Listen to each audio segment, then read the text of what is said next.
Exercise question number 1.20. A point charge cause an electric flux of -1 into 10 raised to 3 Newton meter square coulomb inverse to pass through a spherical Gaussian surface of 10 centimeter radius centered on the charge.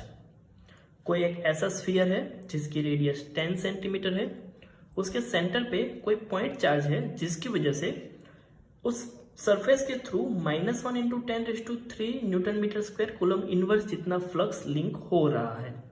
So question is A, if the radius of Gaussian surface were double, how much flux would pass through the surface. अगर इसी Gaussian surface की radius double कर दी जाए तो अब उसमें से कितना फ्लक्स पास होगा. तो स्टूडेंट्स, जैसे कि हमने गॉस लॉ के प्रॉपर्टीज में देखा था कि गॉस लॉ गॉसियन सरफेस के शेप और साइज के ऊपर डिपेंडेंट नहीं है. Electric flux through surface depends on the net charge enclose inside a body. Flux सिर्फ और सिर्फ बॉडी के अंदर एनक्लोज नेट चार्ज के ऊपर ही डिपेंडेंट है. It does not depend on the size of the body.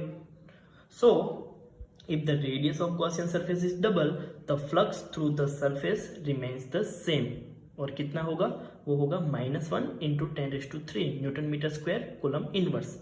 मतलब कि हम गॉसियन सरफेस के शेप और साइज पे कितना भी चेंज कर ले, लेकिन इस सरफेस में से फ्लक्स पासिंग थ्रू जितना होगा उतना ही रहेगा.